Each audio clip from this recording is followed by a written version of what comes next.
রাষ্ট্রসংঘকে, যে রাষ্ট্রসংঘ এই হিসাবটা দিয়েছিল তাদের রিপোর্টে, এবং সেই রিপোর্টের ভিত্তিতে অন্ধের মতো তাকে মৃত্যুদণ্ড দেয়া হয়েছে 1400 মানুষের মৃত্যু ঘটানোর অভিযোগে। এছাড়া একটি ভূমি বরাদ্দ দুর্নীতির মামলায়ও তাকে 21 বছরের কারাদণ্ড দেয়া হয়েছে। তার দল আওয়ামী লীগ বাংলাদেশে রাজনৈতিকভাবে নিষিদ্ধ। আর ফেব্রুয়ারি মাসে অনুষ্ঠিত নির্বাচনে আওয়ামী লীগ অংশ নিতেই পারেনি, তাকে নিতে দেয়া হয়নি।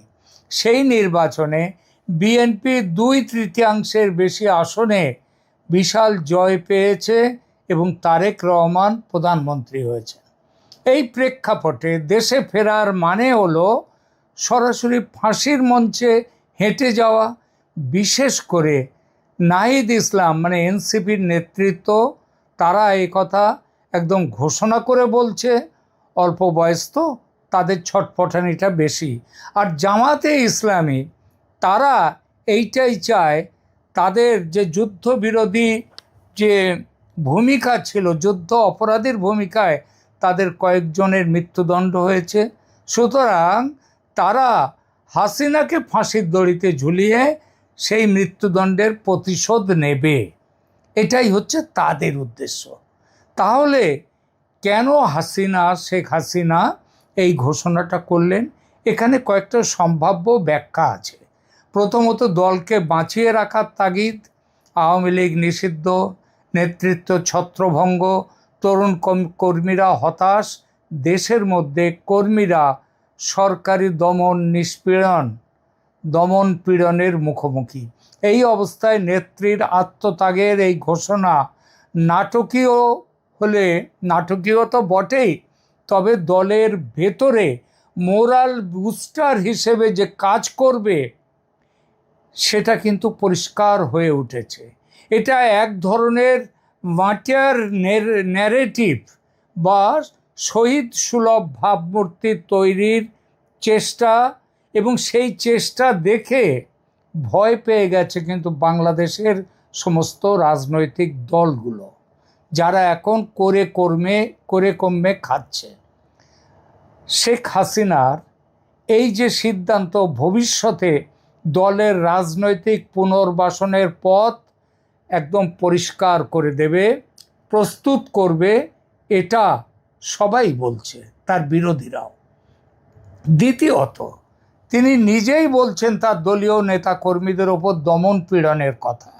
এই বক্তব্যের মধ্য দিয়ে তিনি আন্তর্জাতিক মানবাধিকার সংগঠনগুলোর দৃষ্টিও আকর্ষণ করলেন এবং পশ্চিমা সংবাদ মাধ্যমের দৃষ্টি আকর্ষণ করার চেষ্টাও করেছেন, যারা 2024-এ তার বিরুদ্ধে একটা ষড়যন্ত্রমূলক অভ্যুত্থান ঘটিয়ে তার পতন ঘটিয়েছিল।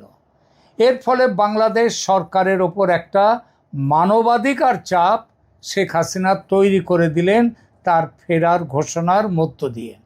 তৃতীয়ত, এবং এটা সবচেয়ে গুরুত্বপূর্ণ, এর আগেও তিনি একবার একটা প্রত্যাবর্তনের তারিখ নিয়ে আভাস দিয়েছিলেন, কিন্তু তিনি পরে সেই তারিখে যাননি।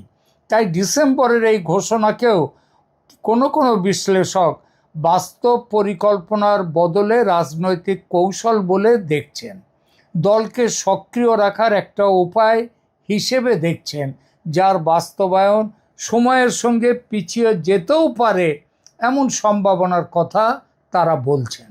তাহলে কি এটা পুরোপুরি আর একটা পিছিয়ে যাওয়ার প্রতিশ্রুতি হবে? আগের মতো হতে পারে, কিন্তু তার সম্ভাবনা এবার খুবই কম। কারণ এই প্রথম তিনি নির্দিষ্ট মাসের কথা বলেছেন, শুধু বছরের কথা নয়। আর এটাই তৈরি করেছে একটা বড় প্রশ্ন। এবং সব হিসাব মিলিয়ে এবার দেখা যাচ্ছে যে তাকে ফিরতেই হবে এবং তিনি ফিরবেন। এই ফেরাটা কি কোনো পরাশক্তির সঙ্গে সমঝোতা করে?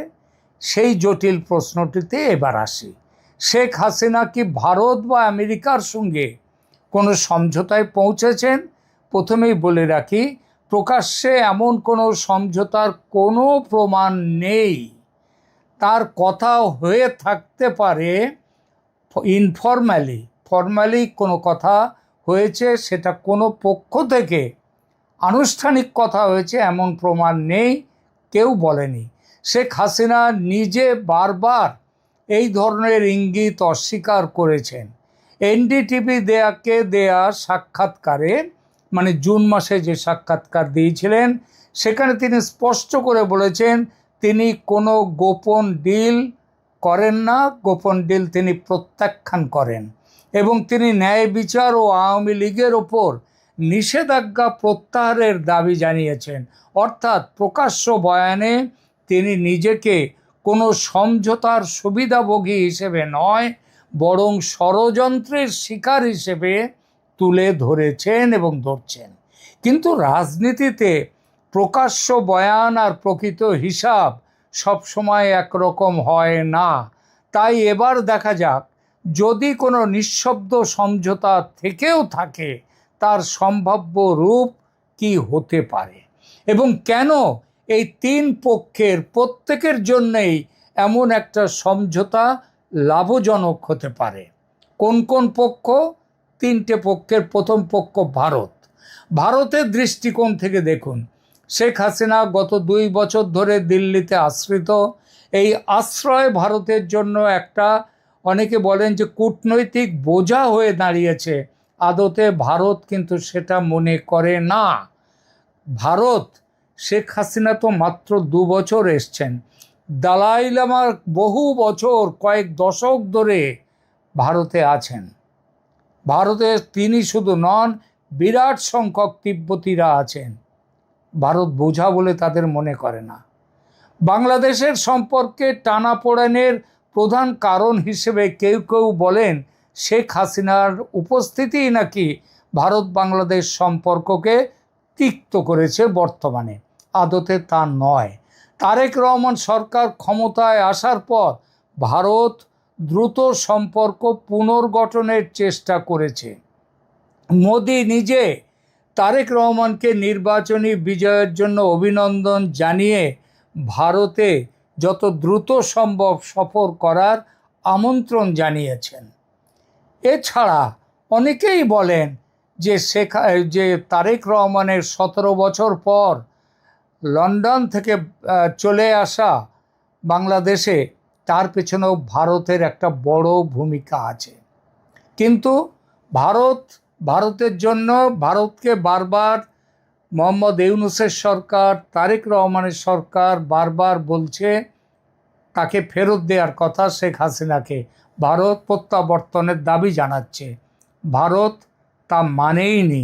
ভারত সরাসরি তাকে মৃত্যুদণ্ডের মুখে ঠেলে দিয়ে ফেলাটা ভারতের জন্য কূটনৈতিক ও রাজনৈতিক এই দুই ভাবমূর্তির প্রশ্নে অত্যন্ত ঝুঁকিপূর্ণ।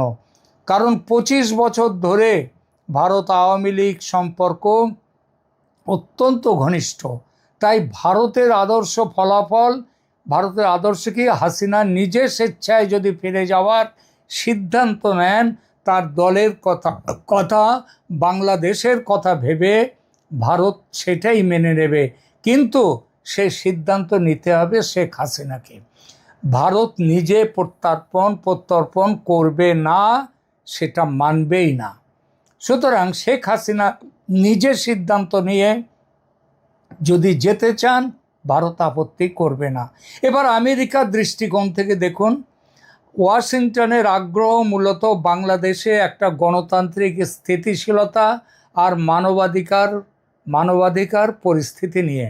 একজন মৃত্যুদণ্ডপ্রাপ্ত ব্যক্তির নাটকীয় মৃত্যুদণ্ড কার্যকর হলে সেটা আমেরিকার জন্য প্রবল অস্বস্তির কারণ হতে পারে। সারা পৃথিবীতে আমেরিকার একটা দুর্নাম আবার নতুন করে হবে এই ব্যাপারটার জন্য। বিশেষ করে যখন শেখ হাসিনার বিচার প্রক্রিয়াটি তার অনুপস্থিতিতে সম্পন্ন হয়েছে এবং বহু আন্তর্জাতিক মানবাধিকার সংস্থা যেমন অ্যামনেস্টি ইন্টারন্যাশনাল পর্যন্ত এই বিচার অস্বচ্ছ ছিল এই নিয়ে প্রশ্ন তুলেছে। আর তারেক রহমান সরকারের দৃষ্টিকোণ থেকে দেখুন, হাসিনাকে ভারতে বসে থাকতে দেয়া মানে প্রতিদিন একটি রাজনৈতিক ক্ষত এবং বিরোধীদের আক্রমণের মুখোমুখি হওয়া। আর তাকে দেশে ফিরিয়ে বিচারের আওতায় আনাটা এই সরকারকে বৈধতা দিতে পারে, কিন্তু ভারতের কাছ থেকে জোর করে প্রত্যর্পণ আদায় করা কূটনৈতিকভাবে কঠিন। প্রায় 2 বছর ধরে বহু নোট, ভার্বাল আর ফর্ম্যাল রিকোয়েস্ট পাঠিয়েও ভারত কোনো নির্দিষ্ট জবাব দেয়নি, শুধু বলেছে বিষয়টি পরীক্ষা করা হচ্ছে। এখন শেখ হাসিনা দেশে ফিরলে তারেক রহমান তাকে যে অভিযোগ, তার বিরুদ্ধে যে অভিযোগ উঠছে সেই অভিযোগ কিন্তু তিনি অস্বীকার করতে পারবেন। এই 3 পক্ষের স্বার্থ যদি একটা বিন্দুতে মেলে, তাহলে সেই বিন্দুটা হয় যে হাসিনা স্বেচ্ছায় ফেরার ঘোষণা দিয়েছেন। এতে ভারতের ওপর থেকে প্রত্যর্পণের রাজনৈতিক চাপ কমে। বাংলাদেশ সরকারও আবার দাবি করতে পারে তারা ন্যায় বিচার প্রতিষ্ঠা করছে, আর শেখ হাসিনা নিজেকে উপস্থাপন করতে পারেন এক আপসহীন নেত্রী হিসেবে, যিনি স্বেচ্ছায় দেশে ফিরছেন। তিনি কিন্তু স্বেচ্ছায় ভারতে আসেননি চলে। 2024-এ বাংলাদেশের সেনার তত্ত্বাবধানে সেনা তাকে তার জীবন বাঁচাতে ভারতে পাঠিয়ে দিয়েছে। সুতরাং শেখ হাসিনা নিজের ইচ্ছায় আসেননি, কিন্তু নিজের ইচ্ছায় এখন দেশে ফিরছেন, বিচারের মুখোমুখি হচ্ছেন। এটা কোনো প্রমাণিত ষড়যন্ত্র তত্ত্ব নয়, কিন্তু সবার স্বার্থের এই কাকতালীয় মিল অগ্রাহ্য করার মতো নয়। তবে এখানে একটা বড় কিন্তু আছে। যদি এমন কোনো সমঝোতা সত্যিই হয়ে থাকে, তার মধ্যে সবচেয়ে গুরুত্বপূর্ণ শর্তটা হবে মৃত্যুদণ্ড কার্যকর না হওয়ার নিশ্চয়তা।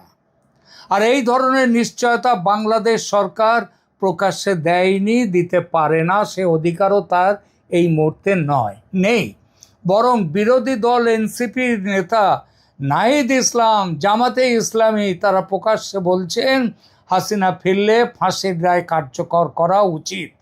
এই বাস্তবতাও সমঝোতা তত্ত্বকে দুর্বল করে দেয়। তাহলে সমঝোতা না থাকলে ঝুঁকি কতটা, সেটা এবার দেখা যাক। এবার ধরা যাক কোনো সমঝোতা হয়নি ভারতের সাথে, আমেরিকার সাথে, তাহলে দেশে ফিরলে শেখ হাসিনার সামনে ঠিক কী অপেক্ষা করবে? প্রথম বাস্তবতা, তিনি বিমান থেকে নামার সঙ্গে সঙ্গেই গ্রেপ্তার হবেনই। এটা কোনো অনুমান নয়, এটা আইনি বাস্তবতা। তার বিরুদ্ধে সক্রিয় গ্রেপ্তারি পরোয়ানা আছে, মৃত্যুদণ্ডের রায় আছে, এবং একটি পৃথক দুর্নীতি মামলায় 21 বছরের কারাদণ্ড আছে। দেশে পা রাখার মুহূর্তেই তিনি আইন প্রয়োগকারী সংস্থার হাতে চলে যাবেন, এটা নিশ্চিত। দ্বিতীয় বাস্তবতা, তার বিচার হয়েছে তার অনুপস্থিতিতে, অর্থাৎ ইন অ্যাবসেন্সিয়া। বাংলাদেশের আইনে এই ধরনের রায়ের ক্ষেত্রে সাধারণত আসামির শারীরিক উপস্থিতি হলে তারপর তিনি পুনর্বিচার বা আপিলে করতে পারেন। পুনর্বিচার এটা তার জন্যে একটা, তাহলে শেখ হাসিনার জন্য দ্বিমুখী তলোয়ার এই ফিরে যাওয়াটা। একদিকে এটা তাকে আপিলের সুযোগ দেবে তার দণ্ড বিচার পুনর্বিচারের, আবার অন্যদিকে সেই আপিল প্রক্রিয়া তাকে দীর্ঘদিন কারাগারে রাখবে। আর প্রতিটি শুনানি হবে জাতীয় রাজনীতির কেন্দ্রবিন্দু। তৃতীয় বাস্তবতা, মৃত্যুদণ্ড কার্যকর হওয়ার আগে বাংলাদেশের বিচার ব্যবস্থায় সাধারণত আপিল বিভাগে আপিল, রিভিউ পিটিশন, রাষ্ট্রপতির কাছে প্রাণ ভিক্ষার আবেদন ইত্যাদি অনেকগুলো ধাপ থাকে। এই প্রক্রিয়া বছরের পর বছর সময় নিতে পারে। তাই ডিসেম্বরে ফেরা মানেই ডিসেম্বরে ফাঁসি, এমন সরলীকরণ আদৌ বাস্তবসম্মত নয়। বাস্তবে দীর্ঘ একটা আইনি লড়াই তার জন্য অপেক্ষা করছে, যেখানে আন্তর্জাতিক মানবাধিকার সংস্থাগুলো চাপ দেবে হাসিনের সুবিচারের জন্য। তার বয়সের কারণে মানবিক আবেদন আসবে এবং রাজনৈতিক পরিস্থিতি সব কিছুই একটা ভূমিকা রাখবে। চতুর্থ বাস্তবতা, তার ব্যক্তিগত সুরক্ষার প্রশ্ন।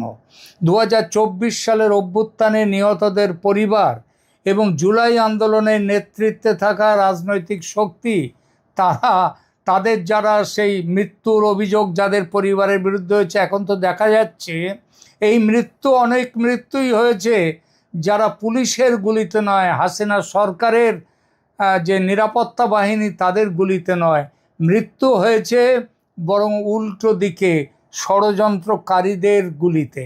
সুতরাং তাকে যে আজকে বাংলাদেশে শেখ হাসিনা বিরোধী যে হাওয়া, যেটা 2024 জুলাইতে ছিল, তার পরবর্তী সময় ছিল, সে হাওয়া অনেকটাই চলে গেছে, কেটে গেছে। সুতরাং সমঝোতা না থাকলে ঝুঁকি বাস্তব, কিন্তু সেটা খুব বেশি নয়। মৃত্যুদণ্ড কার্যকর হওয়ার সম্ভাবনা এই মুহূর্তে শূন্য বলবো না, কিন্তু সেটা শূন্যের কাছাকাছি। সেটা তাৎক্ষণিক ঘটনার কোনো প্রশ্ন নয়, এটা একটা দীর্ঘ রাজনৈতিকভাবে উত্তপ্ত আইনি প্রক্রিয়ার মধ্য দিয়ে যাবে। ইতিহাস কি শেখায়? এই ধরনের ঝুঁকি নিয়ে দেশে ফেরা রাজনীতির ইতিহাসে নতুন কিছু নয়। 2007 সালে পাকিস্তানের বেনজির ভুট্টো দীর্ঘ নির্বাসন শেষে দেশে ফিরেছিলেন, এটা জেনে যে তার জীবন সংশয়ে আছে। ফেরার কয়েক সপ্তাহের মধ্যে তিনি আত্মঘাতী হামলায় নিহত হন নির্বাচনী প্রচারে গিয়ে। সেই ঘটনা আমাদের শেখায় নির্বাসিত নেতার প্রত্যাবর্তনের ঝুঁকি কেবল আসা অসম্ভব নয়, সম্ভব। আমি এই বক্তব্যটা দিয়ে শেষ করবো। আমি রাশেদ হায়দার ভাইয়ের বয়ান খোদবার শুনবো, যাতে সোয়াবটা হয়। তো শেখ হাসিনা আরেকটা কারণে ফিরবেন, এই কারণে যে বাংলাদেশে তার মিনিমাম 5 কোটি নেতা কর্মী সমর্থক মিলে, ভোটার মিলে 5 কোটি মানুষ আছে। যে মানুষের জন্য 5 কোটি সমর্থক আছে, সেই মানুষ বাংলাদেশে আসবে না, তো ওয়াকার থাকবে? যার 5 কোটি সমর্থক ফালায় চোরাই দিলে আছে, সে থাকবে না? তারেক রহমান থাকবে? যার 5 কোটি নেতা কর্মী সমর্থক আছে, সে বাংলাদেশে থাকবে না? ওই সাদা শকুন জামাতের গোলাম, তারা থাকবে, গোলাম ইবনে গোলামেরা থাকবে। যার 5 কোটি সমর্থক আছে, সে বাংলাদেশে, তিনি বাংলাদেশে থাকবেন না? আমার ভাবির পোলারা, অনুরোধের আসর এমপি, তারা থাকবে? এটা কি হয়? হয় না। তার জন্য শেখ হাসিনা আসবেন, এটা আপনাকে অফিসিয়ালি বক্তব্য দিলাম আর কি। অফিসিয়ালির বাইরে, অফিসের বাইরে যে বক্তব্য, হায়দ্রাবাদে আগে শেষ করেন, তারপরে আবার আসতেছি। ধন্যবাদ আপনাদের। শোনা যাচ্ছে না ভাই? হায়দ্রাবাদ আপনি শুরু করেন। আপনি, আমি প্রশ্ন করি আপনার কথা শোনা যাচ্ছে না। আপনারা, আমি প্রশ্ন করি ওনার পক্ষ থেকে, সময় নষ্ট, উনি যখন আসবে আসবেই। সেটা হলো যে শেখ হাসিনা বাংলাদেশে আসবেন, এটা কি করে সম্ভব বলেন প্লিজ। ধন্যবাদ ফরিদ ভাই এবং দর্শক শ্রোতা মণ্ডলী যারা শুনছেন। আমাদের মুরব্বী ফরিদ ভাই তো এতক্ষণ বললেন, আর ওনার পরে আর কি বলার আছে? তো আমার একটা কথা বলার আছে। একটা গান ছিল, শুনতাম, এটা বেশিরভাগ গাইতো বামেরা। থাকিলে ডোবাখানা হবে কচুরি পানা, বাঘে মহিষে খানা একসাথে খাবে না, ওমরি স্বভাব তো কখনো যাবে না। তো যারা এখনো শেখ হাসিনারে চিনে নাই বা জানে না, তারা জানেও না যে শেখ হাসিনার স্বভাব কি। উনি যখন যেটা বলছেন, তো বলছেন, ওইটা পৃথিবীর 1000 কোটি টাকার শক্তি দিয়েও ঠেকানোর কারো সম্ভব হয় না। ফরিদ ভাই যেটা বললেন যে আমরা বলি ও আমার বাংলাদেশ, বাংলাদেশ আমার দেশ, এই দেশের এগুলা বলি, আমরা কিন্তু কইতে পারি না আমার বাপের দেশ। শেখ হাসিনাই বাপের বেটি, কারণ ওনার বাবার ডাকে এই দেশ স্বাধীন হয়েছে। তার মানে এই দেশ দিয়ে গেছে বঙ্গবন্ধু শেখ মুজিবুর রহমান, যে বাড়ি তৈরি করে দিয়ে গেল। ধরেন আমার বাবা আমাদের একটা বাড়ি তৈরি করে দিয়ে গেল, আমরা সব ভাই বোনে মিলে কি কই, আমার বাপের বাড়ি। ভাগ হয়, এক এক ফ্লোর এক একজনে পায়, কিন্তু তারপরও কইতে হয় যে এটা তো বাপের বাড়ি। বোনের আয়া কয় যে এটা তো আমার বাপের বাড়ি আছে, তোরা ভাগে পাইছো আর কি। আমরা তো ভাগে পাইছি একটু একটু, কিন্তু মূল দেশ তো শেখ মুজিবের, মূল দেশ শেখ হাসিনার। 30 লক্ষ শহীদ হয়েছে ওনার ডাকে, 7 কোটি মানুষ যুদ্ধে নামছে বঙ্গবন্ধু শেখ মুজিবুর রহমানের নাম ডাকে। এক নেতার এক দেশ, বঙ্গবন্ধুর বাংলাদেশ, এই মিছিল করে নামছিল। তো উনি আসবে না, আসবে কারা? কথাটা কিন্তু ফরিদ ভাই খারাপ করে, উনি আসবে না তো আসবে কারা? তার মানে আমি আমার বাপে বাড়ি টাড়ি বানাই দিল, আমরা ভাই বোন কেউ আইতে পারতাম না। আর আমার ওই যে খালতো ভাই, মামতো ভাই, কোনো ব্লাড রিলেশনই নেই, তারাইয়া থাকবো ভাই। আমার মামু বাড়ির লোকজন আইয়া থাকবো, তা তোই তো না। বাপের বাড়ি বাপ বানাই দিছে, বাপের ডিএনএ আমার শরীরে আছে, আমার মার আত্মীয় স্বজনের শরীরে নাই। সুতরাং এই জায়গায় আমরা যেমন যাইবোটাকে শেখ হাসিনার বাপের তৈরি, বাপের ডিএনএ ওই দেশে, এই দেশে শেখ হাসিনাই আসবে। ফরিদ ভাই যেটা বলছে ঘোষণা, ফরিদ ভাই এটা 2 বছর সময় নিছে, দেয় নাই। উনি বলছে আমি আসবো, তোমরা প্রস্তুত হও, আসবো, প্রস্তুত হও। এ প্রথম বলেই দিছে এবার যে ডিসেম্বরে আসবো। এই যে ডিসেম্বরে আসবে বলছে, এই ডিসেম্বরে আসবে। একমাত্র একটা জায়গায় ঠেকাই দিতে পারে, সেটা হচ্ছে বাংলাদেশে যদি কোনো যুদ্ধ বাইধা যায়, না পাইকার আয়া ধরেন ব্যাপক বোমাবাজি কইরা মায়ানমারের লগে একটা যুদ্ধ বাজাই দিল, তাইলে হয়তো হইতে পারে। তা নাহলে শেখ হাসিনা ডিসেম্বরে ঢুকবেনই। দেখতে থাকেন ডিসেম্বর পর্যন্ত আরো কি হয়, শান্ত মাথায় দেখেন, বুঝে যাবেন ইনশাআল্লাহ। বিফলে মূল্য ফেরত, আপনাদেরকে বিফলে মূল্য ফেরত দিয়ে দিব, আর ফরিদ ভাই মূল্য ফেরত দিবে বিফলে। রাইট।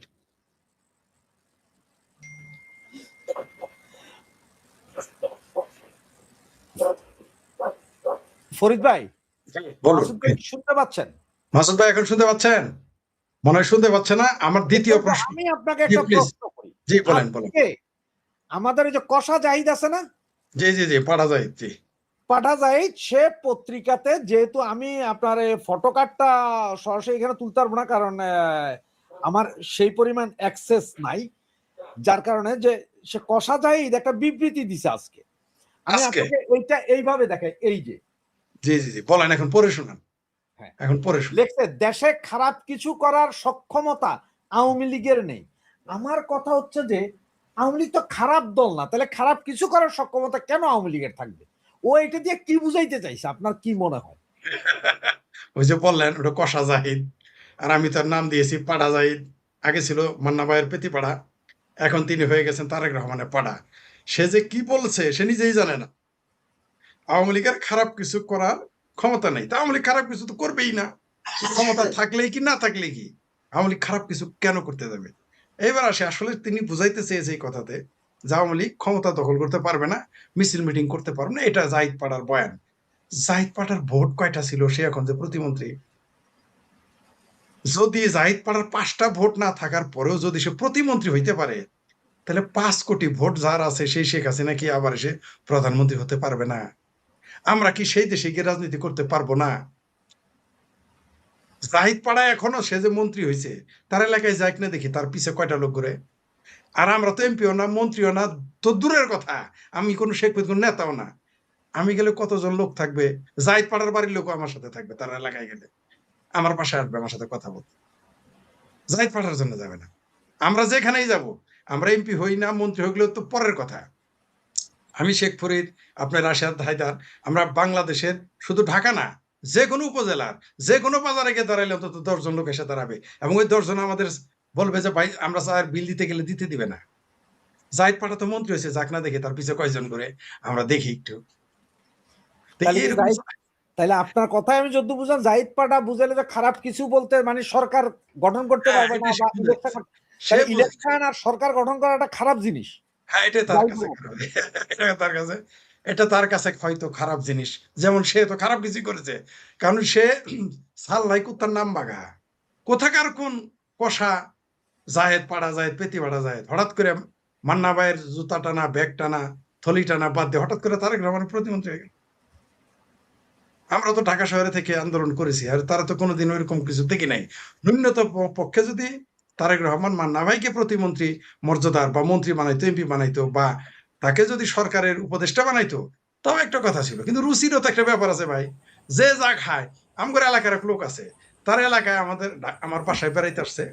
তো হঠাৎ করে দেখি কি আমার বাসায় সে বসে না, মানে সকালেই চলে যায়, আবার রাতে একবার চলে যায় হঠাৎ করে। তো আমি বললাম ভাই আপনি বিড়ি সিগারেট খাবেন, আমার ঘরে খান। কয় না তা ছোট ভাই তুমি তো বিড়ি সিগারেট পছন্দ করো না, তাই যাই। আমি বললাম তাই নাকি? ভাবলাম তাই। পরে যাইতে ঘটনা তা না। ঘটনা হইলো সে আমার বাসায়, যেহেতু ইংলিশ কমোড উত্তরায়, তো সে তো টয়লেট করবে, হইলো তার দরকার হইলো বাংলা কমোডে। বাংলা কমোড। সেটা তো আমার ঘরে নাই। সে চলে যায়, সে গাড়ি ভাড়া দিয়ে, সে রিক্সা ভাড়া দিয়ে, সে অটো ভাড়া দিয়ে সে টয়লেট করে আসে। এটা তো আর আমি জানি না।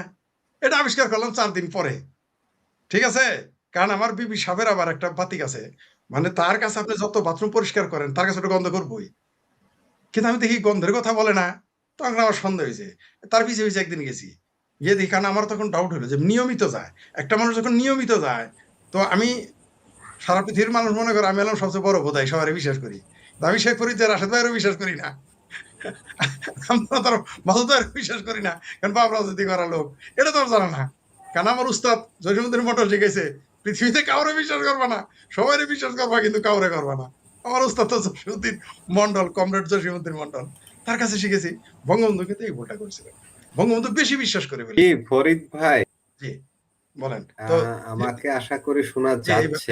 এইবার বলেন। জি জি জি, আমি জি। রাশেদ ভাইকে আপনার প্রশ্ন করেন, রাশেদ ভাই ওখানে আরো 5 মিনিট সময় দিয়ে পরে আমার কাছে আসেন, কারণ আমি রাশেদ ভাইকে প্রশ্ন করছি, রাশেদ ভাই উত্তর দিয়ে আবার আমার প্রশ্ন করছে, সুতরাং আপনি রাশেদ ভাইকে যে রাশেদ প্রশ্ন ভাই করছেন, আলোচনা করেছে, আমি শুনেছি।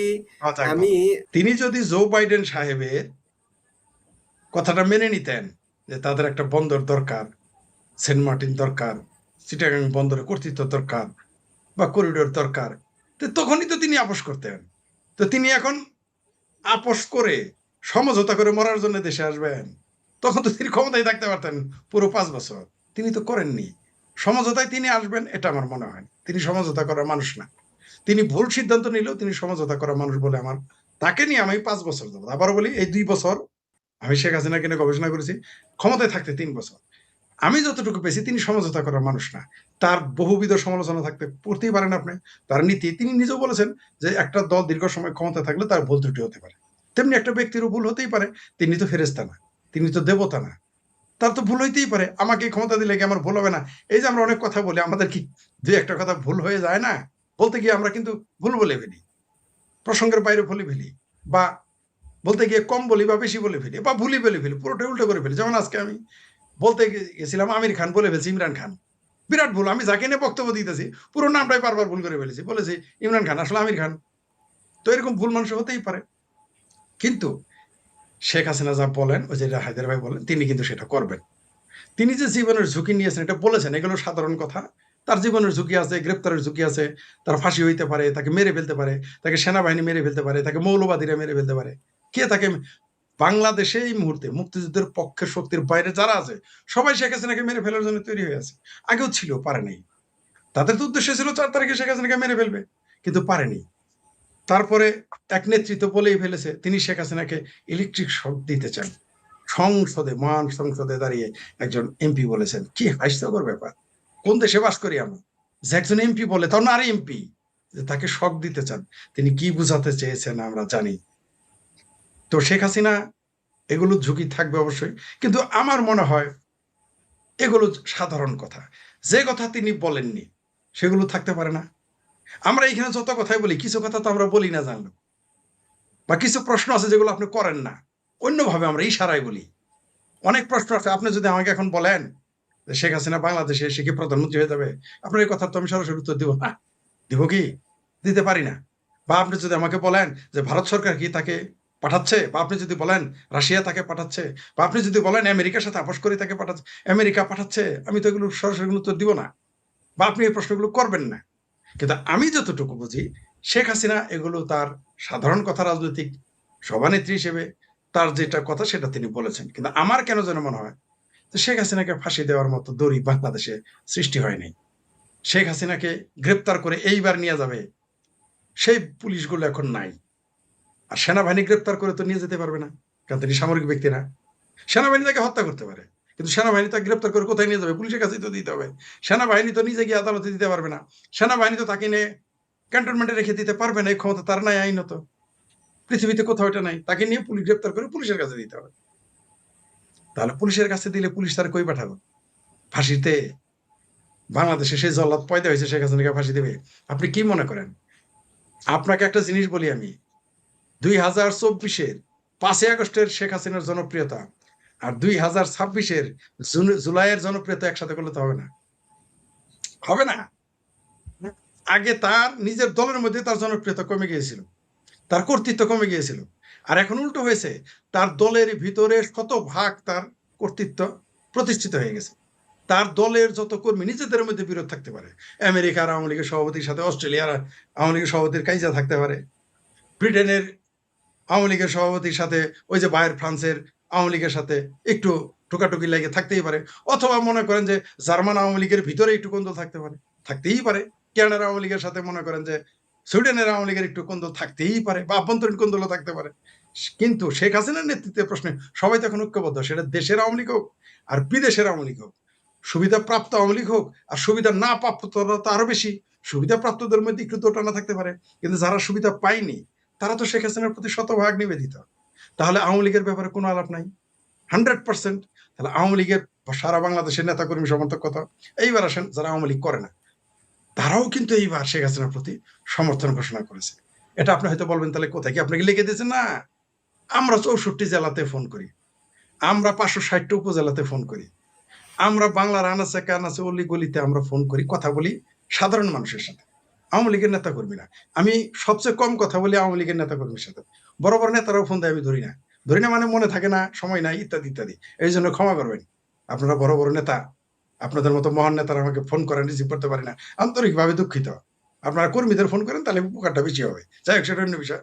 তো সেই সাধারণ মানুষগুলো আমাকে, রিক্সাওয়ালা কি বলেছে আমাকে, হ্যাঁ, যে লোকটা খেতে কাজ করে সে আমাকে কি বলেছে, যে লোকটা নৌকা চালায় সে আমাকে কি বলেছে, যে কাজের বুয়াটা ঢাকা শহরে বুয়াগিরি করে সে আমাকে কি বলেছে।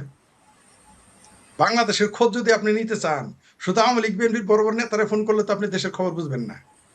আপনার বাড়ির খবর নিতে গেলে তো আমার ফোন করলো আপনার কামের বেডির কাছে, যে ভাইয়ের সাথে ভাবির সম্পর্কটা কি একটু বলো তো। তখন না বোঝা যাবে যে ভাবির ভাই আইছিল, তারপরে ভাইয়ের ভাই আইছিল, কি কি লাগছিল ঝগড়া, একটু বলো। সে না আসল কথা বলবে, উনি কি আমাকে বলবে? শরম আছে না, তার লজ্জা আছে না? তারা ভাই শালার, ভাইয়ের সাথে শালার জন্য বেশি কাজ করছে, এটাকে আমার কাছে বলতে পারবে? হায়দ্রাবাদ বলতে পারবে, বা আমি বলতে পারবো যে আমার বই আইছিল, বের করে দিছি, শালির জন্য গয়না কিনে দিছি, এটাকে আমি স্বীকার করবো হায়দ্রাবাদের কাছে? কিন্তু এটা কে জানে আমার কামের বুয়া? কে জানে আমার বাড়ির আশেপাশে যারা থাকে তারা? তো এরকম খোঁজ নেই যারা আওয়ামী লীগের পরিবারের না, ইভেন যারা একটু বিএনপি ঘরনার, এমনকি জামাতে, তাদের ফোন দেয়, বলে ব্যবসার অবস্থা ভালো না। এই লোকগুলো কোথায় যাবে? আমি আপনাকে লিখে দিতে পারি, কালকেও বলেছি, আজকে বললাম, বিএনপি জামাতের যারা সমর্থন করে, আমি নেতা কর্মী বলি না, যারা সমর্থন করে, সমর্থক, সমর্থক তো আলাদা জিনিস, সমর্থক তো এদিকেও যায় ওইদিকে যাবে। এই সমর্থকের 25% শেখ হাসিনাকে সংবর্ধনা দিবে, আপনি লিখিত রাখেন। যেদিন শেখ হাসিনা, জননেত্রী শেখ হাসিনা ঘোষণা দিবেন আমি বাংলাদেশে প্রবেশ করতেছি, আমি বাংলাদেশে আসতেছি, যতই সুদূর করুক বাংলাদেশের সেনাবাহিনী, পুলিশ বাহিনীর কথা বাদ দেন, পুলিশ জীবন আওয়ামী লীগের ঠেকাবে না, আপনি এটা লিখে রাখতে পারেন। আপনি কি জানেন বাংলাদেশের সবচাইতে একটা সরকারি বাহিনী বেজায় খুশি হয়েছে, একেবারে খুশিতে পাক পাকুম কথা, সেটা পুলিশ বাহিনী। ওই যে আগে বলছে না যে পুলিশ বাহিনী পুলিশ লীগ হয়ে গেছে, এইবার রূপটা দেখতে পারবেন। এই পুলিশ বাহিনীকে এই আমার ভাবির পোলারা, জামাতিরা, হেফাজতিরা, সরমানের বীরেরা, বিএনপিরা পিটে পিটে জ্বালায় জ্বালায় মেরে কেটে ঝোলায় ঝোলায় এদের পুলিশ লীগ সত্যি বানায় রাখছে। সেটা দেখতে পারবেন ডিসেম্বর মাসে বাংলাদেশের পুলিশের রূপ। আজও কিন্তু পুলিশকে বাংলাদেশ সেনাবাহিনী বিশ্বাস করে না, কেন? কারণ তারা জানে কি অকামটা, কি অত্যাচারটা পুলিশের সাথে করেছে। আপনি যেটা বললেন, শেখ হাসিনাকে গ্রেপ্তার করার মতো কোনো ক্ষমতা বাংলাদেশের পুলিশের নাই, পুলিশ করবে না, আর্মির নাই। আর ভাবির পোলারা, বিএনপি জামাত ডিসেম্বর মাসের 1 তারিখের পূর্ব দিন পর্যন্ত সব বাঘ ভাল্লুকের মতো কথা বলবে। 1 তারিখ রাইতে থেকে দেখবেন সব পলাতক, সব দেখুন এর আগে চলে যেতে পারে। 1 তারিখ লাস্ট টাইম, ডিসেম্বরের 1 তারিখের আগে দেখুন আমার ভাবির পোলারা, এমনকি আপনি দেখতে পারবেন 2, 4, 5, 10 জন এমপি পালাইছে। আপনি লিখে রাখেন আমার কথা, আমার কথা আপনি লিখে রাখতে পারেন। 6 মাস, মাঝখানে আর 4 মাস আছে, ঠিক আছে, মাঝখানে আর 4 মাস আছে, দেখতে পারবেন যারা কিভাবে পালায়। আর সেনাবাহিনী দুইটা কাজ, হয় সেনাবাহিনী সরাসরি বিএনপি আওয়ামী লীগের পক্ষ নিয়ে আওয়ামী লীগের সাথে গণহত্যা লিপ্ত হবে, যেটা সেনাবাহিনীর জন্য সমূহ বিপজ্জনক হয়ে যাবে, সেনাবাহিনী জানে। তাহলে বাংলাদেশ থেকে সেনাবাহিনী নামক প্রতিষ্ঠানটি বিলুপ্তি হয়ে যেতে পারে, এই ঝুঁকি সেনাবাহিনী নিবে না। এখন কি করতে পারে? সেনাবাহিনী নীরব ভূমিকা নিবে, মৌলবাদী জঙ্গিদের আটকায় দিবে। এই যে মোল্লা মিলিটারি তখন বেরাকে চলে যাবে, মিলিটারিকে মোল্লাদের আগে দিতে পারে, কারণ এটাই হচ্ছে তাদের একটাই। আওয়ামী লীগের জন্য সবচেয়ে ঝুঁকিপূর্ণ হবে ওই যে সৈয়দ আশরাফ সাহেব বলেছিলেন যে মৌলবাদী শক্তি হবে আওয়ামী লীগের আসল শত্রু, সেটাই এবার আপনি দেখতে পারবেন ডিসেম্বর মাসে। এদের লেলিয়ে দিবে, তখন মুখোমুখি হবে, মুখোমুখি তো হবেই, কিন্তু শেখ হাসিনার সাথে কুলোতে পারবে না। ডিসেম্বর মাস এই 71-এ পরাজিত শক্তির পরাজয়ের মাস, এই 16 ডিসেম্বর মাসে আবার পরাজিত হবে, এটা আমি নিশ্চিত। কোনোভাবেই তাকে গ্রেপ্তার করা সম্ভব না। 1 লক্ষ মানুষ যদি আমাকে ঘিরে রাখে, আপনি আমাকে ধরতে পারবেন? 10 লক্ষ, 20 লক্ষ, 30 লক্ষ, 30 লক্ষ মানুষ যদি আমার আশেপাশে থাকে, আমাকে গ্রেপ্তার করতে পারবেন? আর শেখ হাসিনার জন্য কত লক্ষ মানুষ আসবে সেটা আপনারা দেখতে পারবেন ডিসেম্বর মাসে, বা এমন হতে পারে আমার ধারণা তার আগেও চলে আসতে পারে। কারণ তিনি তো এখন তো তিনি অস্থির হয়ে গেছেন, যেহেতু ঘোষণা দিয়ে ফেলছেন এখন তিনি কিন্তু অস্থির, তিনি যে কোনো মুহূর্তে চলে আসতে পারেন। কারণ তিনি জাতির জনক শেখ মুজিব বঙ্গবন্ধুর কন্যা, তারপর তার নাম শেখ হাসিনা, তিনি যা বলে ফেলেন তা তিনি করবেন। আর শেখ হাসিনা ঢুকে পড়লে আপনি ঠেকাইতে পারবেন না, কোনো শক্তি তাকে ঠেকাইতে পারবে না, আপনি নিশ্চিত থাকেন। কমসে কম 5 লক্ষ নারী যাবে, নারী, শুধু নারী, কম পক্ষে লিখে রাখেন 5 লক্ষ নারী তাকে সংবর্ধনা দেবে যদি রোডে আসে, রোডে আসে কম পক্ষে। আর যদি বিমানে আসে তাও দেখবেন ঢাকা শহরে কত লক্ষ নারী যায় তাকে দেখতে, এটা আপনি দেখতে পারবেন। এগুলো কুলাবে না। শেখ হাসিনা যখন ঢুকে পড়বে, আর আপনি যেটা বলেছেন কোন দেশের জন্য আসছে কিনা প্রশ্ন করবেন, আমি জানি, আমার ধারণা পৃথিবীতে কোনো না কোনো শক্তি তো পশ্চাতে থাকবেই, কোন শক্তি তা জানি না। যেমন কমন সবাই বলবে এটা ভারত করতেছে, কিন্তু ভারতের কোনো বিবৃতি দেয়নি। এই যে শেখ হাসিনা যখন বলেন, রয়টারে সাক্ষাৎকার দিলেন আমি ডিসেম্বরে, ভারতের কোনো প্রতিক্রিয়া পেয়েছেন আপনি? ভারত চাণক্য নীতির দেশ, তারা যাহা করে তা বলে না, যাহা বলে তা করে না। আপনি তো ভারতকে বুঝতেই পারবেন না। ভারত যে কি করতেছে বাংলাদেশ নিয়ে, তাদের কি কৌশল, কি কূটনীতি বুঝতেই আছে না। ভারত ইন্দোনেশিয়া দখল করে ফেলবে দেখুন, মানে ইন্দোনেশিয়ার সাথে বন্ধুত্ব স্থাপন করেছে, জাপানের সাথে করেছে, অস্ট্রেলিয়ার সাথে করেছে, ইন্দোনেশিয়ার সাথে, মানে বুঝতে পারছেন জলসীমানা। তার মানে পুরো ভারত মহাসাগর, এদিকে আরব সাগর তার দখলে। এটা কি আপনারা বুঝতে পারছেন? আর বঙ্গোপসাগর নিয়ে বসে আছে এই চীন আর কি আমাদের পেয়ারা পাকিস্তান, তুরস্ক ঢুকতে পারবে নাকি? এই যে বন্দরে এই পানি, এই যে চিটাগাং বন্দরে আর ঢুকতে পারবে? আপনি তো আমার বাড়ির উত্তরে ঢুকবেন, আমি তো আপনার চার দিক থেকে আগেই ঘেরাও করে রাখবো, আপনি ঢুকবেন কোন দিক দিয়ে? ঢুকলে তো আর বাড়াইতে পারবেন না। ভারত মহাসাগর তখন অস্ট্রেলিয়া যখন, নিউজিল্যান্ড যখন, সবচেয়ে মজার বিষয় সর্বশেষ তিনি এখন নিউজিল্যান্ডে আছেন। নিউজিল্যান্ডের সাথে 40 বছর পরে দেখা করতে গেছেন নরেন্দ্র মোদী। আপনাদের কিন্তু দেখাইতেছে বাংলাদেশ নিয়ে কিন্তু তার কোনো বক্তব্য নাই। এতে যারা হাঁপানি রোগী, যক্ষা রোগী, তারাও বলে ভারত দখল করবে, টু শব্দটি করেছে ভারত, এটাই হচ্ছে ভারত। ভারতের কাছে অনেক কিছু শেখার আছে, তাদেরও ভুল ত্রুটি আছে, তাদেরও কিছু বড় বড় মাথায় তো ছোট জিনিস ধরে না, কিন্তু তাদের চাণক্য নীতি কিন্তু মারাত্মক। তারা কোনো প্রতিক্রিয়া দেয়নি, রাশিয়া কোনো প্রতিক্রিয়া দিয়েছে, ইভেন আমেরিকা কোনো প্রতিক্রিয়া দেয়নি, চায়নাও কোনো প্রতিক্রিয়া দেয়নি। তার মানে কি, দাল মে কুছ কালা হ্যায়, কুছ হো রাহা হ্যায়, কুছ হোগা, কুছ না কুছ তো হোগা ডিসেম্বর মাহিনা মে। জি ধন্যবাদ। জি ফরিদ ভাই, রাশেদ হায়দার ভাইয়ের কাছে আসি। রাশেদ হায়দার ভাই, সাম্প্রতিক সময়ে বাংলাদেশে ফাতাহ কমব্যাট বা ফাতাহ ব্রিগেড, কোথাও এই ধরনের নিউজও আমরা দেখেছি। সেই সংগঠনের নেতা শাহ আমানত সাবির সহ 6 জনকে যাত্রাবাড়ির কোনাপাড়া এলাকা থেকে গ্রেফতার করেছে আইন শৃঙ্খলা বাহিনী। তারা একটা বোমা বিস্ফোরণের ভিডিও সোশ্যাল মিডিয়ায় ভাইরাল হয়ে পড়ে। এরপরেই টনক নড়ে আইন শৃঙ্খলা বাহিনীর। আর গ্রেপ্তারের পর রিমান্ডে জিজ্ঞাসাবাদে তিনি গাজওয়াতুল হিন্দ এর প্রস্তুতির জন্য বোমা তৈরির চর্চার কথা জানান। এ ধরনের খবরই ছাপা হচ্ছে বাংলাদেশের পত্রপত্রিকায়। বাংলাদেশে কি খুব ভয়াবহ ভাবে কি দক্ষিণ পন্থার উত্থান হচ্ছে? রাশেদ হায়দার ভাই। মাসুদ ভাই, দক্ষিণ পন্থার উত্থান তো 5ই আগস্টে দেখছেন না 2024-এর, যে কোন পন্থার উত্থান হয়েছিল? ওটা কি উত্তর, পূর্ব, পশ্চিম নাকি? এটা দক্ষিণ পন্থা কিসের বলেন? এত দক্ষিণ, উত্তর, দক্ষিণ, পূর্ব, পশ্চিম কেন? মৌলবাদী পন্থার উত্থান হয়েছেন কিনা সেটা জিজ্ঞেস করতে পারেন সরাসরি, যে মৌলবাদীদের উত্থান হয়েছে, এটা তো আপনার ওই দিনই দেখছেন। 5ই আগস্ট কি উদাম নৃত্য দেখছেন, ওদের উদাম নৃত্য দেখছেন না? কারণ আপনার এটা আমরা এতদিন ধরে বিভিন্ন জনে বলে আসছে যে মৌলবাদীদের উত্থান হচ্ছে। আওয়ামী লীগ যখন বলছে যে এই ঘটনা, শেখ হাসিনার এই পতন, দেশের এই ক্ষয়ক্ষতি, এটা মৌলবাদীদের কারণে, আপনার ভুলে যান কিভাবে আফগানিস্তান যখন এই তালেবানরা দখল নেয়, তখন আফগানের সরকার ছিল কি জানি নাম, আমি ভুলে গেছি, তাকে সহ 21 জন মন্ত্রীকে উল্টা লটকায়া ফাঁসি দিছিল, গাছের সাথে রাস্তার কোনায় কোনায় ফাঁসি দিছিল। এটা ভুলে যায়, সেই সিস্টেমটাই তো পুলিশ হত্যাকাণ্ড দেখছেন। গোলপোস্টে জ্বলাইছিল, মাঠের গোলপোস্টে জ্বলাইছিল। হ্যাঁ, ওই যে 17 জন পুলিশ মারলো থানা লুট, পুলিশকে ব্রিজের উপরে ঝুলাইয়া মারছে 2 তারিখ থেকে। আপনি উত্থানটা দেখেন নাই? এরপরে আপনারা কি করলেন যে আওয়ামী লীগ আমলে সব এগুলা জঙ্গি নাটক সাজাইতো। এই যে এখন যে 6 জনরে ধরছেন মিনি কক্সবাজার থেকে, তারা বলতেছে গাজওয়াতুল হিন্দ। আবার তার আরেকটা ভিডিও আছে, সে বলতেছে আমরা জিহাদ করতে আসছি, আল্লাহর কাছে যাব, আল্লাহর কাছ থেকে আসছি, আল্লাহর কাছেই যাব, চিন্তার বিষয় নাই। তার চেহারা দেখলেই তো বোঝা যায় জঙ্গি। তবে মাসুদ ভাই আপনি অনেক পিছায় আছেন, আরো 2টা খবর দিই আপনাকে। গতকাল রাতে রাজশাহী থেকে সেম ফাতা ব্রিগেডের আরেকজনকে ধরা হয়েছে, তার কাছে অস্ত্র আরো কি কি পাওয়া গেছে। এছাড়াও আজকে দুপুরে ঢাকার কোন একটা মসজিদে বিএনপির নেতা কর্মী বলছে, কিন্তু সাধারণ পাবলিক আমার মনে হয়, এরা ঘেরাও দিয়ে প্রায় 30 জন মহিলার ধরছে, মসজিদের ভিতরে ট্রেনিং দিচ্ছে, সাদা গাড়িতে অস্ত্র। চুয়াডাঙ্গা মডেল মসজিদ, ও চুয়াডাঙ্গা, সরি, সাদা গাড়িতে অস্ত্র ছিল, কিন্তু পাবলিক ভয়ে ওই জায়গায় যাইতে পারে নাই, কারণ ওরা অস্ত্র তাক করে ফেলছে, ওরা পালাইছে। এই অস্ত্র নিয়ে মসজিদের ভিতরে মহিলাদের ট্রেনিং দিতেছে। কোন দিকে যাইতেছে দেশ, বা কোন দিকে গেল, এরপরও কি বুঝতে বাকি হয়? এরপরও কি আপনারা বলবেন দক্ষিণ পন্থা, উত্তর পন্থা, পূর্ব পন্থা, পশ্চিম পন্থা? আরে ভাই কোনো পন্থাই নেই, দেশ পুরা জঙ্গিবাদের পন্থা।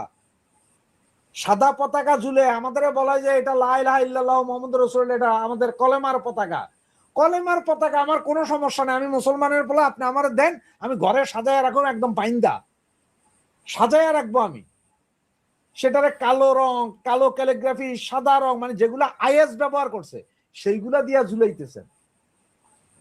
আমাদের কলেমার পতাকা, কলেমার পতাকা মুসলমান হিসেবে সম্মান করি, রাস্তায় ঝুলানোর দরকার নাই তো। আমরা কোরআন শরীফ খুব সম্মানের সহিত ঘরে রাখি না, বাইধা রাখি যাতে ধুলা না পড়ে। ঘরের মহিলারা নিজের কাপড় চোপড়ে এতবার ধোয় না যতবার কোরআন শরীফের পরিষ্কার করে রাখে, ময়লানি পড়লো। তো এই জায়গায় আপনি কলমের পতাকা কারে দেখান? 99% মুসলমানের দেশে। জঙ্গি প্রথার যে কি উত্থান, সেটা অনেক কিছু এখন মিডিয়াতে আসতে দিতেছে না, অনেক কিছুর গোপন রাখা হইতেছে। এগুলা দিনই মিটিং হইতে থাকবে। আগামী যে মিটিংটা আছে সম্ভবত ঢাকা সিটি কর্পোরেশন উত্তর দক্ষিণের পুরুষ কমিশনার, মহিলা কমিশনার, এইভাবে নিয়ে নিয়ে মিটিং গুলো হবে। কারণ নেত্রী যখন দেশে আসবেন তখন বিভিন্ন জায়গায় আমাদের এই সেক্টরের লোকগুলোকে দরকার। কারণ এখন তো এই মুহূর্তে তো আমাদের ঐক্যের দরকার, বিভেদের দরকার নাই। এই মুহূর্তে আমাদের সংযোগের দরকার, বিয়োগের দরকার নাই। সুতরাং এই হাই প্রোফাইল মিটিং চলছে। এই হাই প্রোফাইল মিটিং থেকে মিটিং শেষে কালকের টানা টোটাল মিটিং গুলোর শেষে হয়তো আমরা আজকে যেহেতু 12 তারিখ, হয়তো 30 তারিখ বা আগামী মাসের যে কোনো সময় আমরা 2টা ইনফরমেশন পেতে পারি। সে 2টা ইনফরমেশন, একটা হচ্ছে যে নেত্রীর পক্ষ থেকে যে কোনো একজন, হয়তো নেত্রী যা যা বলবে সেটা আমাদের মাঝে পৌঁছে দেওয়ার জন্য একজন হইতে পারে। এবং আইন অঙ্গনের তো অনেক আইনজীবীর সাথে কথা হচ্ছে, মিটিং হচ্ছে বিভিন্ন ধরনের। বাংলাদেশ থেকে অনেক আইনজীবী অলরেডি ঘুরে এসেছেন, বিদেশে যারা আছেন তারাও কথা বলছেন। এইটারও একটা আইন ফোরাম করে সেখানেও একজন বা দুইজন, মিডিয়া সেলের মিডিয়া প্রচারের জন্য একজন বা দুইজনের নাম এভাবে ঘোষণা হতে পারে। মানে এগুলো কোনো ডিরেক্ট পদবি না এই মুহূর্তে। মানে এটা বলেন যুদ্ধকালীন একটা সিস্টেম, যুদ্ধকালীন একটা সিস্টেম তৈরি হয়। তো এই হচ্ছে যে হাই প্রোফাইল মিটিংটা শুরু হয়েছে আজকে থেকে। মানে আপনাদের কাছে যখন ভিডিওটা যাবে ঠিক তার ঘন্টা 2 পর থেকে হাই প্রোফাইল মিটিংটা শুরু হবে। তো এইসব হাই প্রোফাইল মিটিং এর কি প্রয়োজন? বা নেত্রী চাইলে তো অমুক অমুক অমুক অমুক, ধরেন আমারই বলে যে তুই মিডিয়া ব্যক্তিত্ব, আপনারে বলে দিল যে তুই আইন ব্যক্তিত্ব, অমুকেরে বললো যে তুই মায়ের ব্যক্তিত্ব, এইভাবে করে দিতে পারতো না। এইভাবে করা যায় না, বিধায় এই মিটিং গুলো করে একটা বাইন্ডিংস আনতেছে সবাইকে। কারণ হচ্ছে যেহেতু ফেরত আসবেন, নেত্রী বলেছেন যে সমস্ত নেতাকর্মীদেরকে নিয়ে উনি দেশে ফেরত যাবেন। সমস্ত নেতাকর্মী বলতে 500-700 নেতাকর্মীও এখন দেশের বাইরে নেই, সবাই দেশে আছে। যারা আছে তারা সবাই যাবে। নেত্রী বলছে আমি আত্মসমর্পণ করবো, নেতারাও আত্মসমর্পণ করবো। এখন আপনারা অনেকে আমাদের জিজ্ঞেস করছেন যে, আমাকেই অনেকে জিজ্ঞেস করছেন, তা আমি জানি যে অনেকে জিজ্ঞেস করছেন যে নেত্রী আসলে আমাদের উপর নির্দেশনা কি, এই কি সেই কি। দেখেন, আগে আমাদের বিচার করতে কি আমাদের শত্রু কারা। সর্বপ্রথম আপনি যদি শত্রু চিহ্নিত করতে না পারেন তাহলে আপনি বুঝবেন না যে আপনি করবেন। এখন নেত্রী যখন দেশে যাবে, আমাদের শত্রু প্রথম তো সরকার, তারেক জিয়া সরকার আমাদের শত্রু, কারণ তারা আমাদের জন্য ঢাকা এয়ারপোর্ট বলেন, বর্ডার বলেন, নৌপথ বলেন, রেলপথ বলেন, কোথাও যায় আমাদের জন্য ফুল নিয়ে দাঁড়ায় থাকবে না, যে এসো এসো গো গান গাইয়া ফুল ছিটাই গো, এরকম তো করবে না। ঠিক আছে না? পুলিশ ওদের ওই সক্ষমতা নাই যে আবার আমাদের পিঠে ঘরে তোলার, কিছু কিছু হুমকি দুমকি তো দেখাবে। ওই যে বাঘ যেমন দেখেন না, বাঘ জঙ্গলে যখন বয়স থাকে তখন খুব তেজি দৌড়ায়, বুড়ো হয়ে গেলে একটু হাউ হাউ করে, ওই রকম পুলিশের অবস্থা। আর সেনাবাহিনী হয়তো একটু নড়াচড়া করলো, তারা খুব একটা বেশি কিছু করবে না। তাহলে আমাদের শত্রু কারা? বিএনপি। আমাদের শত্রু কারা? জামাত ইসলামী, মৌলবাদী শক্তিটা আমাদের শত্রু। এবং আইএসআই জঙ্গি, আইএসআই পাকিস্তানের আইএসআই যারা আছে তারাও কিন্তু কাজকাম শুরু করছে। তারা এই জঙ্গিগুলো লাগাবে আমাদের পিছনে, কারণ তারা জানে যে যদি আওয়ামী লীগ আইসা যদি মাজার সোজা করে দাঁড়ায় যায় তাহলে এই জঙ্গিদের অবস্থা খারাপ, এটা জানে। আমাদের সহযোগিতা করবে, আমাদের সহযোগিতা অবভিয়াসলি এখন আপনারাও বলতে পারেন, আমরাও বলতে পারি যে আমাদের কিছু ইনফরমেশন দিবে, সহযোগিতা করবে, কিন্তু ভারত এসে যুদ্ধ করবে না আপনার আমার দিন। কিছু লোক মিডিয়া ব্যক্তিত্বের মধ্যে ধরেন কিছু কিছু মিডিয়া ব্যক্তিত্ব যারা 5ই আগস্টের আগে আওয়ামী লীগ এন্ট্রি হয়ে গেছিলেন, তাদের মধ্যে যারা যারা অপমানিত হয়েছেন এরপরে, এরা কিছু কিছু লোক আমাদের সহযোগিতা নামবে। সে আগেই ভালো ছিলাম কথার মতো। এছাড়া যেসব নর্মাল লোক যে আওয়ামী লীগ করছে হয়তো সমর্থন করে, এইসব লোক, এই যে হাজার হাজার লোক চাকরি গেছে, শিক্ষক মিক্ষক, এরা অন্তত কিছু করতে না পারবে মৌন সমর্থন দিবে। এরা আপনাদের মিছিল মিটিং এসে রাস্তায় দাঁড়ায় হয়তো 2টা পানির বোতল দিয়ে যাবে চুপে চাপে, নিরীহ লোকেরা। বাকি আমজনতা, রিক্সাওয়ালা টিক্সাওয়ালা, তারপর ট্যাক্সি ড্রাইভার, মানে গরিব মেহনতি মানুষ, এরা আবার আপনাদের সাথে আসবে, কিছু কিছু হেল্প করবে। 100% সবাই নাইমা আপনাদের সাথে যুদ্ধে বন্দুক ধরবে না, যুদ্ধে বন্দুক সবাই ধরে না, সৈনিক বন্দুক ধরে, আমজনতা ধরে না। কিন্তু আমজনতা ব্যাটেল ফিল্ডে অন্য কাজ করে দেয়, কেউ খাবার দেয়, কেউ পানি দেয়, কেউ চিকিৎসা সেবা দেয়, কেউ ট্রিটমেন্ট দেয়, এইটা। তাহলে আমাদের শত্রু হচ্ছে যে মূলত আইএসআই এর এজেন্ট যেগুলো আছে বাংলাদেশে, মৌলবাদী যেগুলা, এই টার্কিশ এজেন্ট, পাইক্কা এজেন্ট, এগুলা